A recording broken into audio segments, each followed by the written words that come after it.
Le journalisme en ligne, éthique et crédibilité. C'est le thème de la conférence de presse débat organisée par l'ambassade des États-Unis, représentée par M.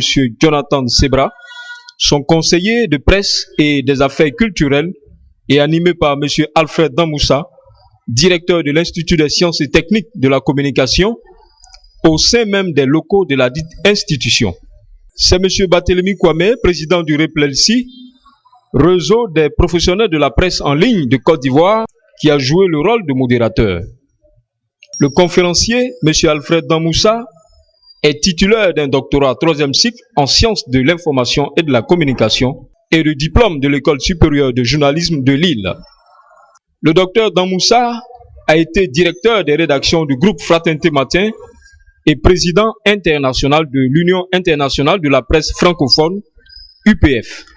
Il a été enfin membre du jury du Fonds d'appui à la presse de l'Organisation internationale de la francophonie et président de l'Observatoire de la liberté de la presse, de l'éthique et de la déontologie, OLPED.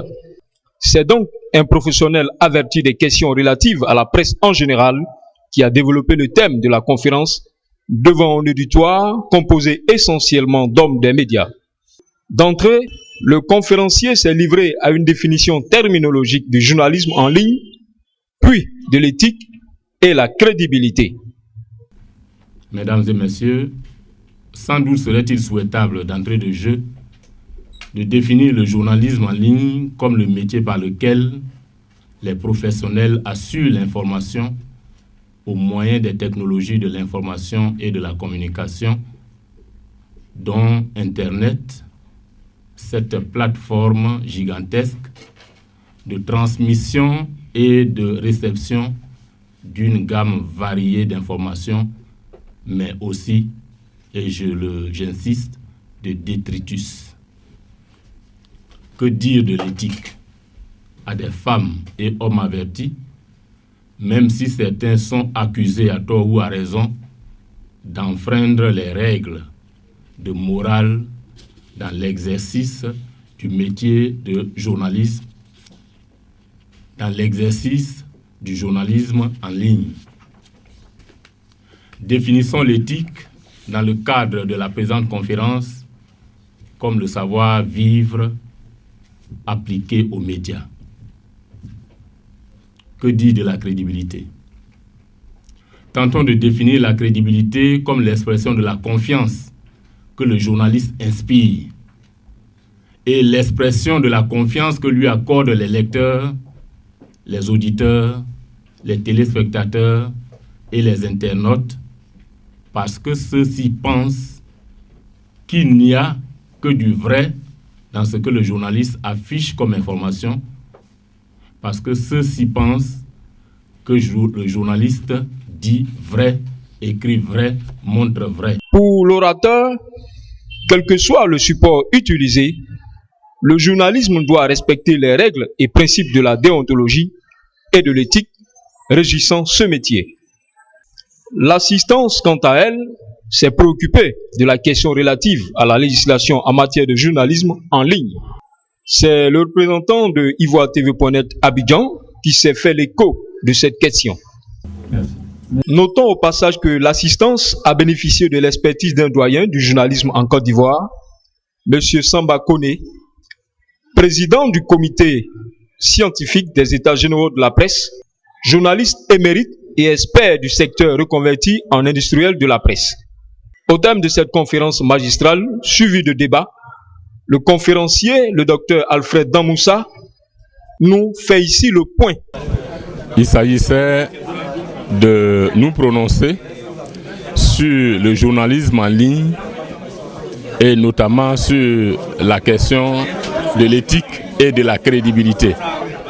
C'est un pont qu'en tant que conférencier et avec le soutien de tous les invités, qu'il nous fallait jeter entre la notion d'éthique, donc de la morale appliquée aux médias, et la crédibilité, donc la question de l'audience. Et je pense que c'est un débat digne d'intérêt parce que c'est un phénomène nouveau et les questions qui ont été posées montrent bien que tout le monde est intéressé par la question.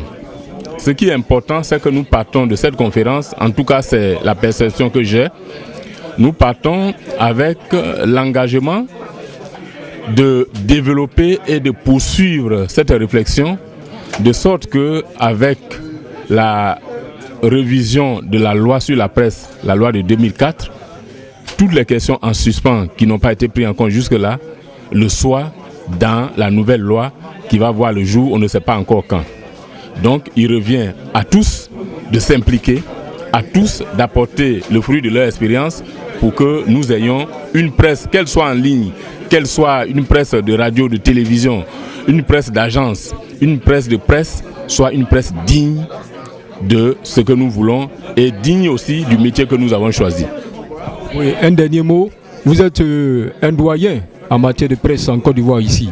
Alors, au terme de cette conférence débat, est-ce que vous avez un appel à lancer à la jeune génération aujourd'hui qui s'inspire de votre exemple? Je pense que nous faisons un métier dans lequel nous avons besoin de beaucoup d'humilité.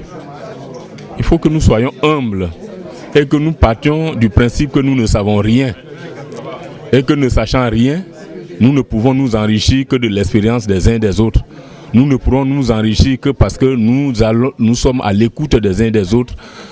Nous ne pourrons nous enrichir que parce que nous avons accepté que ce métier-là a ses règles, des règles qui reposent sur l'équilibre dans le traitement de l'information, la vérification des sources, que nous puissions nous convaincre de ce que il vaut mieux rater un scoop, prendre le temps de vérifier, que de se précipiter, croire qu'on détient un scoop qui va s'avérer être une information qui n'est pas vérifiée et d'ailleurs une information qui n'existe pas du tout. Je pense que nous devons faire en sorte à être grands dans le métier que nous avons choisi et la grandeur commence par l'humilité. Quant à M. Jonathan Sebra, conseiller de presse et des affaires culturelles de l'ambassade des États-Unis, il nous donne les raisons qui ont motivé l'organisation de cette conférence débat et fait le point quant au projet de son institution pour la presse ivoirienne. Nous intéressons beaucoup les sujets de presse et nous essayons d'encourager le dialogue, les discussions. Et dans ces moments, la presse en ligne, c'est une nouveauté ici en Côte d'Ivoire et bien sûr aussi dans le monde entier. Donc, il faut commencer cet dialogue comme les conférenciers ont dit. On a déjà commencé une discussion aux États généraux, mais ce n'est pas fini. Il y a encore beaucoup de discuter sur ces sujets. Voilà, nous avons tous assisté à la conférence. On voit le besoin de formation. Est-ce que votre institution prévoit des séminaires de formation, pourquoi pas, pour prolonger justement cette conférence débat que vous avez organisée aujourd'hui? Dans ce moment, nous avons le plan pour la formation avec le UNGCI sur la couverture d'une Assemblée nationale dans la semaine prochaine. Et la semaine après ça, nous sponsorons aussi un programme de formation pour les journalistes de AIP. Dans ce moment, nous n'avons pas les plans spécifiques pour une autre formation sur ces sujets, mais peut-être dans l'avenir. Est-ce que vous avez un dernier mot à ajouter? Non, merci beaucoup pour vos questions.